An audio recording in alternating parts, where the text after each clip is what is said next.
તો હાલો મિત્રો, આપણે હવે કાલે જવાનું છે પરીક્ષા આપવા. શેની પરીક્ષા? લર્નિંગ લાયસન્સ માટે અપ્લાય કર્યું હતું. એના માટે ફાઇનલી આટલા કાગળિયા મળ્યા હતા. તમને ખબર જ છે, તમને લોકોને. આ કાગળિયામાં એ બધા પ્રશ્નો છે જે મને ત્યાં પૂછવાના છે. પ્રશ્નો તો ખાલી મને 15 જ પૂછશે. એમાંથી 11 સાચા પડવો પડે તો પાસ. અને આ જે પેપર દેખાય છે એની અંદર 200 કરતાં પણ વધારે જેવા સવાલો છે જે પાક્કા કરી યાદ કરી જવાના. અને આ 200 સવાલોમાંથી આપણને કોઈ પણ ત્યાં પ્રશ્ન પૂછે એના જવાબો આપણે સાચા આપવા પડશે. તો અત્યારે આ બધું તો હું છેલ્લા લગભગ 10 દિવસથી વાંચું જ છું. થોડા ઘણા તો યાદે રહી ગયા છે, બરાબર. તો પીસું આપણે અહીંયા કને જો રોતી હતી થોડી. અત્યારે મમ્મું લેવા જવાનું કે છે.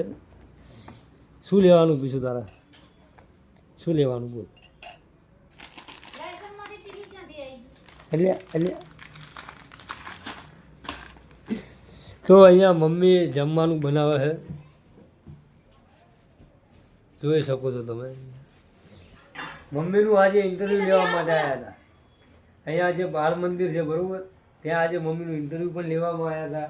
કારણ કે મમ્મી સારી એમની સ્પીચ છે, બોલતા આવડે છે, બરાબર. તો એમણે ઇન્ટરવ્યૂમાં શું બોલ્યું હતું એ આપણે મમ્મીને રિક્વેસ્ટ કરીએ કે શું બોલ્યું હતું આપણને જરા કહે. હા, તો પહેલાં મમ્મીને પહેલાં તૈયાર થઈ જવા દઉં. ઓકે, હા, હવે રેડી, બોલો. મારું ઇન્ટરવ્યુ એવું લેવામાં આવ્યું કે મનીષા કન્ડક્શન જેડ ગ્રુપમાં અમે રહીએ છીએ અહીંયા. અને મને બાલ મંદિરમાંથી થોડું એમ કે થોડી માહિતી છે કે અમે અહીંયા 7 વર્ષથી રહીએ છીએ.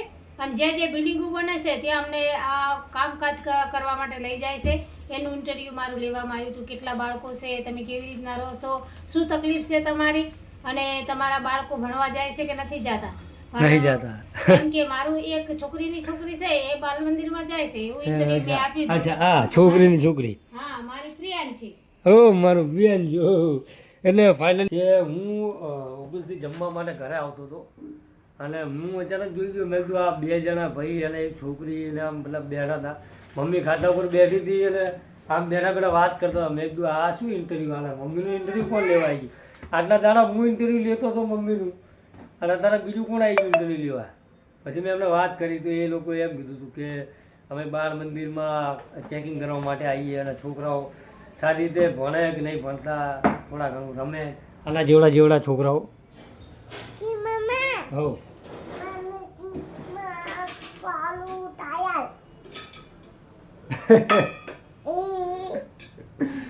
બોલ તો ખરી, આમ બોલ.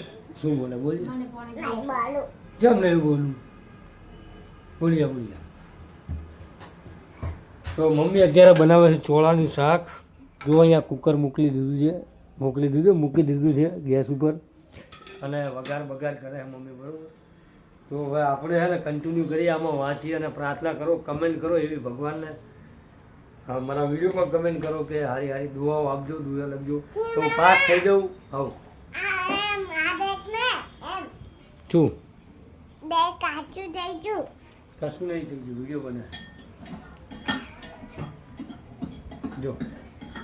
હવે વિડીયો હું આવું આમાં જોજે. તો અહીંયા પાપુ પણ આવી ગયા છે ઓફિસથી ઘરે. એ પણ અત્યારે હવે એની ઉંમર થઈ ગઈ છે ઓફિસ જવાની, એટલે પાપુ ઓફિસમાં જાય છે. એ ઓફિસ જવા મને, હું ઓફિસ જવાનું. એટલે અમે તો ભણેલા ગણેલા નહીં, તો અમે ઓફિસમાં કામ કરીએ, બોલો. આવા તો અમે માસ્ટર માઇન્ડ. એક હું એક આ પડી 1 લાખ ફોલોવર વાળા મેડમ. 1 લાખ ફોલોવર પૂજાબેનના કમ્પ્લીટ થઈ ગયા છે. તો સારું કહેવાય એમના માટે. કેમ કે જેટલી બને એટલી હેલ્પ કરો પૂજાબેનની. જેમ ફોલોવર વધે થોડા ઘણા, બરાબર, પછી પૈસા આવે તો વળી ભગવાન વળી કરે. આપણું મંદિર અહીંયા જો, આપણા ઘરનું મંદિર અહીંયા રાખેલું હોય. અહીંયા બધા માતાજી આવી ગયા આપણા. તો આપણું મંદિર આ ઘરમાં અહીંયા છે, બરાબર. અને થોડાક સમયમાં આપણે નવા વિડીયો બનાવવાના, કોમેડી વિડીયો બનાવવાની ઈચ્છા છે મારી. તો અમે બધા ઘરના આજે 100K ફોલોવરવાળા મેડમ છે પૂજાબેન ઇન્સ્ટાગ્રામમાં. એમની મદદથી આપણે ઉપર ઉડી જાય એવો વિચાર છે મારો. તો લાઈક કરજો, શેર કરજો ને સબસ્ક્રાઈબ કરજો ચેનલને. અને મમ્મી એમ કહે છે, મમ્મી તમે એક મિનિટ મમ્મી જોડે વાત કરી લો. અમને મદદ કરજો થોડી અમારી. લાઈક શેર અને સબસ્ક્રાઈબ કરે. લાઈક બાઈક કરજો એમ. એટલે એમ કહેલું હેલ્પ કરી.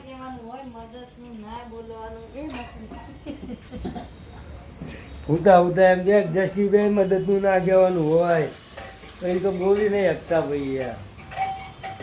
ચલો મિત્રો, તો હવે મળીએ નેક્સ્ટ વિડીયોમાં.